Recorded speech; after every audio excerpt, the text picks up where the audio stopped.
Well, greetings, beloveds watching later online. We're so glad that you're watching this, and we do hope that if you are able, you will come and be with us in person, because you only get a part of the service, and you don't get the community when you're watching online. So we're grateful, and we're glad that some of you who were ill are back. So yay.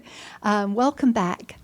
So on this fourth Sunday of Lent, we continue our journey through Max Ehrmann's Desiderata. And this is a poem of practical wisdom that has helped people stay grounded through seasons of change and turmoil and chaos. Oh my, sounds like right now. And you can find earlier reflections from this series on our YouTube channel if you've missed any of them. And I do encourage you to subscribe to that channel and support it, even if you don't really watch YouTube. I do encourage that. Leave some comments. It helps us grow our community. So before we dive into the third stanza, we're going to take a little look back at the first two, just to refresh our memories. Go placidly amid the noise and haste, and remember what peace there may be in silence. As far as possible, without surrender, be on good terms with all persons. Speak your truth quietly and clearly, and listen to others. Even the dull and the ignorant, they too have their story. Avoid loud and aggressive persons. They are vexations to the spirit. If you compare yourself with others, you may become vain and bitter, for always there will be greater and lesser persons than yourself. Enjoy your achievements as well as your plans. Now, if you missed any of that, as I say, go back to the YouTube message, because we're moving on today. And I am so grateful that this poem dropped into my consciousness. I knew about it, of course, but it was like, do this. And it's just, I could not have picked something, I think, for this Lenten series that would be more timely for us right now. So here's the next stanza. Keep interested in your own career, however humble. It is a real possession in the changing fortunes of time. Exercise caution in your business affairs, for the world is full of trickery, but let this not blind you to what virtue there is. Many persons strive for high ideals, and everywhere life is full of heroism. Well, this really speaks directly to the world we're living in. A world of turmoil, a world where Christian nationalism is shouting Armageddon instead of love your neighbor. A world where it's hard to know what's true and harder still to know what news source to trust. And into this world, Desiderata says, let's say it together, keep interested in your own career, however humble. It is a real possession in the changing fortunes of time.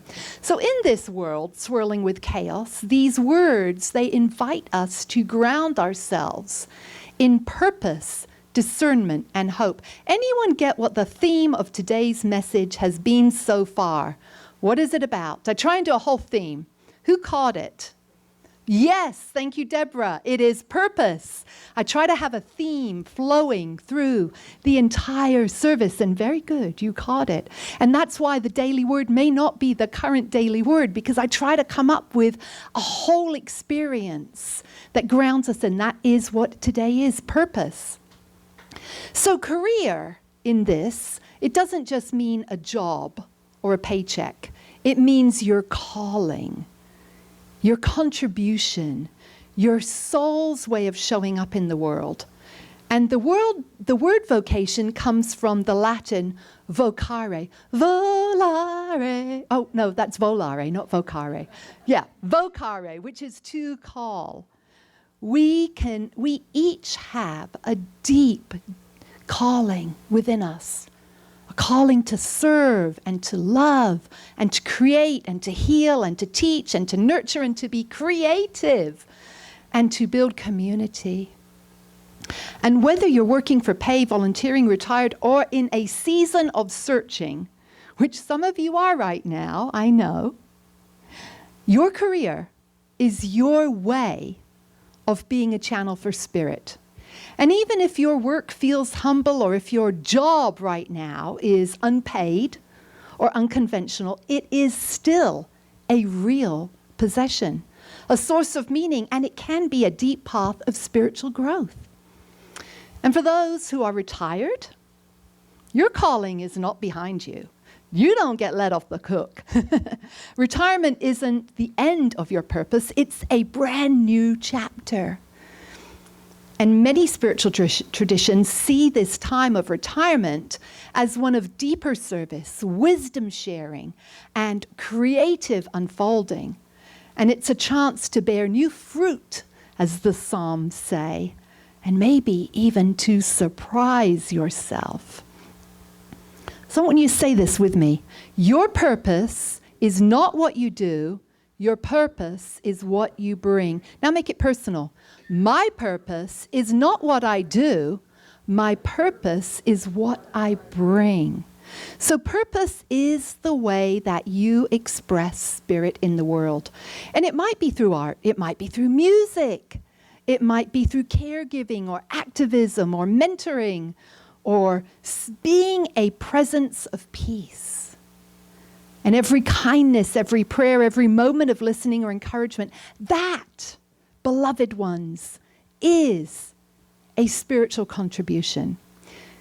And you don't have to be a minister to have a ministry. All of you have your own ministries that you are doing in the world right now. Every role, every humble task can be shared, sacred, when done with love and intention. I always remember the movie Gandhi many years ago. And Gandhi's asked his wife to clean the toilet, the latrines, because everyone was sharing in the duties, and she's like, didn't want to do it.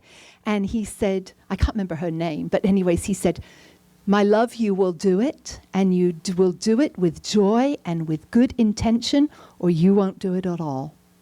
And she's like, oh, okay, I'll go do it with love and divine intention. Maybe that wasn't the right word, but anyways, whatever your contribution is right now, maybe you clean the sanctuary, Beverly and Autumn, thank you so much. It matters. Maybe you're you're greeting people on Sundays. Maybe you're serving the greater community in a bigger way. Maybe you're creating an album. Maybe you're taking care of grandkids and great-grandkids and a whole host of people in your home. Yes. Maybe you're searching for the right and perfect career in your life. Know that whatever your contribution is, it matters. And transitions, whether into retirement, a new career, or a season of uncertainty, are sacred invitations for discernment. It is a little warm in here. Maybe we can get it a little cooler. I see that because I'm a little warm. Who's warm? A few of us. We'll get it tiny bit down. And that means listening deeply, attuning our hearts to divine wisdom and letting spirit shape our path. So the next line is, let's say it together. Exercise caution in your business affairs, for the world is full of trickery. So at Unity of Tempe in 2026, we don't pretend. We don't pretend everything is love and light while ignoring manipulation, misinformation, or fear-based theology. Because, let's face it, the world can be scammy, spammy, and full of corruption. And the advice to exercise caution, it is as relevant now as ever. So how do we stay wise without becoming cynical? Well, we pause and we breathe. And we invite Spirit's guidance before making decisions, big or small. And we check our motives and we ask ourselves, am I acting from love and integrity and service? Or am I acting from fear and ego or pressure? And we seek wise counsel because discernment is often a communal process. And we let our actions reflect our deepest values even when it's inconvenient or costly. Let's read the next part together. Let this not blind you to what virtue there is. Many persons strive for high ideals, and everywhere life is full of heroism. So even in a world full of trickery, Desiderata reminds us not to lose sight of the good. And it's very easy to feel discouraged these days. But unity teaches that goodness and courage and love are always present, even in the darkest times. And our spiritual practice is to look for the good and to be a channel for hope. And being spiritual does not mean disassociating from the world. It means becoming even more aware of those who suffer, more attuned to injustice, more committed to compassion. In a 1999 interview with the beloved Mr. Rogers, won't you be my neighbor? He talked about how scary the world can feel and how when he was a little boy, his mother used to say, you know it, right? I know, Joe, always look for the helpers. Now that was advice for children. But as adults, we actually have a different responsibility, and that is to be the helpers. As Teresa of Avila said, Christ has no body but yours, no hands, no feet on earth but yours. Yours are the eyes through which his compassion looks out upon the world. Yours are the feet with which he walks to do good. Yours are the hands with which he blesses all the world. I love that prayer. It's one of my favorites. So let's name some of the helpers. Well, doctors and nurses and first responders working in war zones. Jose Andres and the World Central Kitchen. Matthew's Crossing, food bank, feeding people in crisis, election workers who keep showing up even under threat, teachers who buy supplies out of their own pockets, neighbors who check on each other, and you, each of you, showing up, supporting your community and whatever community you are in. Heroism isn't just for the headlines, it lives in everyday acts of kindness, courage, and service. And as Marian Wright Edelman, civil rights activist and founder of Children's Defense Fund, who spoke at one of my graduation ceremonies at the University of Utah, I think it was probably my MA graduation, she said, we must not, in trying to think about how we can make a big difference, ignore the small daily differences we can make, which over time add up to big differences that we often cannot foresee. Isn't that beautiful? Isn't that so true?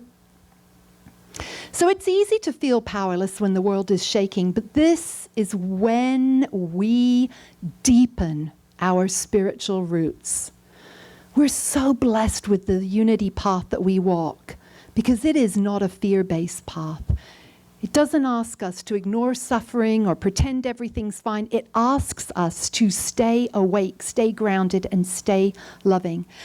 And let me say very, very clearly, because there's a lot going on in the world. Christian nationalism that you hear a lot about, it is not Christianity. It is not the way of Jesus. It is not the way of love. Calling for Armageddon and committing atrocities in the name of God is not faith. It's a distortion of it. Unity's perspective is clear. Faith and patriotism can exist, but our ultimate loyalty is to spirit and not to any nation or ideology. Christian nationalism is inconsistent with the teachings of Jesus and the unity movement, because our calling is to be peacemakers, to be bridge builders and advocates for justice and inclusion. So here are some practical takeaways for staying grounded amid global unrest. Limit your media overload. Stay informed, but take breaks because your nervous system needs it. Anchor in spirit. Each day, take time to begin with the day with God in prayer and meditation or affirmations, and let spirit be your foundation and not the headlines. Name your current calling, which is not your job, your calling. What are you bringing into the world right now? And if you're not sure, think about what you would like to bring into the world right now. Serve where you are. Small acts of kindness, advocacy, or community service make a difference. We have opportunities here if you would like a place to serve. Let your calling be a light in the darkness, and stay connected to community. Your voice, your presence, your journey matters. Laugh often. Humor is important even now. Do not discount this one. I was telling Jessie the other day and Gail that I recently watched Mrs. Doubtfire again. I've seen it many, many times. I couldn't watch it for years because I was heartbroken about Robin Williams. I just loved him, one of my favorite actors. But I'm like, I'm going to watch it. And you know, Ron was out of town and I sat there laughing hilariously. The cats are like, what are you doing, Mum? And let me just do this. Remember this bit? And then remember this. Oh, if you don't know what I'm talking about, it's on Netflix. Watch Mrs. Doubtfire and laugh and enjoy it, because what a brilliant movie to laugh at. So look for the good. Honor virtue and everyday heroism in the news, in your community, and in your own life. Now, Lent is not just about personal transformation. It's about recommitting to our spiritual values and being a force for good in the world. So may this Lenten season deepen your clarity and strengthen your purpose. May you know that your humble, heartfelt contribution is needed now more than ever. May you stay grounded in spirit, open to the life that is always seeking to emerge through you. And may you know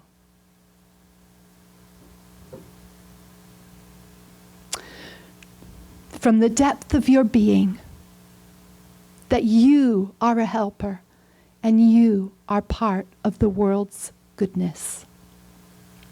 So now we're going to turn to a song that we together as community have chosen as our Lenten anchor.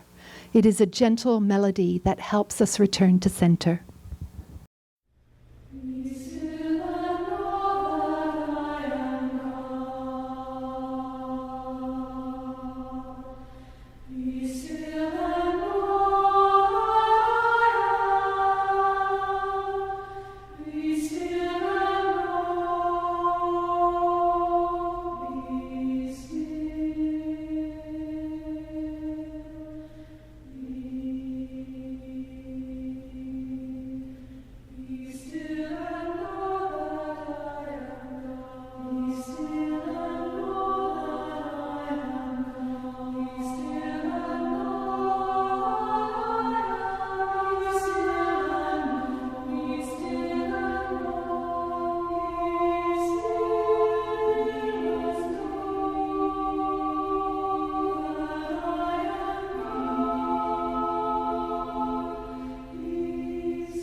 Boy, love that song so much and carry it with me a lot during the week when it gets really loud out there.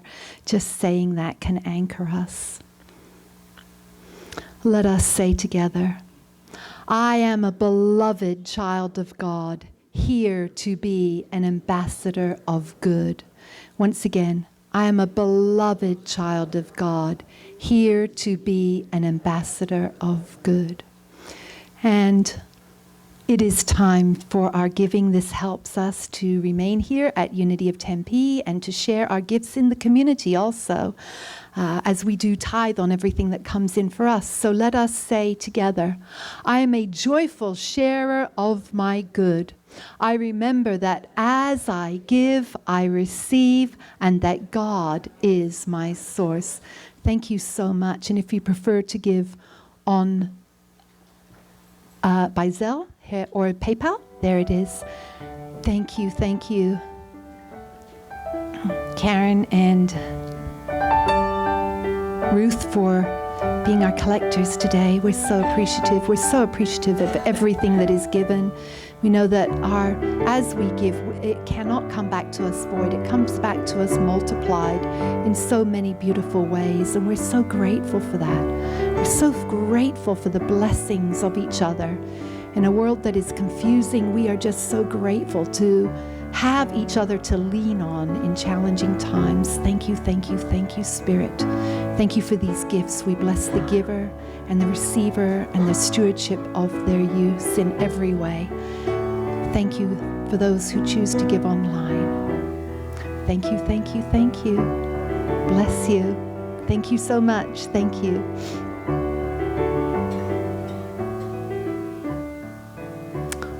Yes, thank you so much. So I want to remind you that on Thursdays we have our Zoom prayer and connection call at 9:30. That's a really beautiful, sacred time where what we share on there stays on there. And we are grateful for that connection time. You're invited to join us. And Dennis is going to come up and tell us about this. This Saturday. Woohoo! Yes, give Dennis a hand. Give me 2 hands. 2 hands. Thank you. I can use helpers setting up. It says bring a friend, and if you can bring a dish to share, that's also nice. I'm looking for someone who wants to bring a big dish of Spanish rice. Other than that, I just bring what you want. Door prizes. So if you bring a friend and a dish, you get an extra ticket. I'm just saying. Extra stuff. So I got the album loaded up. Gosh, I stayed up all night. So, is it okay if I tell this story? I stayed up all night Saturday night doing it, putting in all the lyrics, and then syncing all the lyrics. And then about 4:30 in the morning, I got a notice that one of the songs sounds like somebody else's song, they said. And I listened to it, and I'm like, it doesn't sound at all like that other person's song. And they're like, that doesn't matter. You can appeal it. It'll take 10 days. And I'm like, okay. So I had to redo the whole thing without that song. So anyway, just a little side note about how fun stuff like that is. But I did it. And then Laren is sick in the hospital, so let's pray for him. Hopefully he'll be going home tomorrow. We'll see. But party's still going on, so hope to see you all there. And if you could let me know, Ron has something to say, but before he does that, if you could let me know, either in person or my email is my name, DennisAllenHubert@gmail.com. If you could, yes, let me know your comments so I know how many people will be there. Yes, Ron? What time do you want helpers to arrive? We can get in the building at 4, so anytime between 4 and 5. I'm probably going to, if you want to come early too, just to, if you're bringing food, you want to come early, we'll probably want to start eating right at 5 if we can. So, yeah, just feel free to come a few minutes early, even if you're not bringing food. Okay, thank you. Wonderful. Thank you, Dennis. Yeah, we're really excited about this. It's going to be a fun night, so be sure to be here, come, and I'm coming at 4. Who's coming at 4 to help? Who's just coming because they don't want to help? All right. If you come later, you might get stuck on cleanup duty. So, it's your choice, which is fine. But I have to preach in the morning. So, and I also have to take Ron to the airport. I'm not going. I'll be here next week at like some unearthly hour. Not as early as as we're taking Gail. I think her flight leaves. Whew. Okay, it's not even morning. It's not, but I'm usually up super early anyway. So it's all good. It's all good. All right. So let us say together. The light of God surrounds us. The love of God enfolds us. The power of God protects us. The presence of God watches over us. Wherever we are, God is. It is well with my soul, and I am grateful. Yay. So blessings to you watching online, and may your week be peaceful, and may your purpose be very much revealed to you.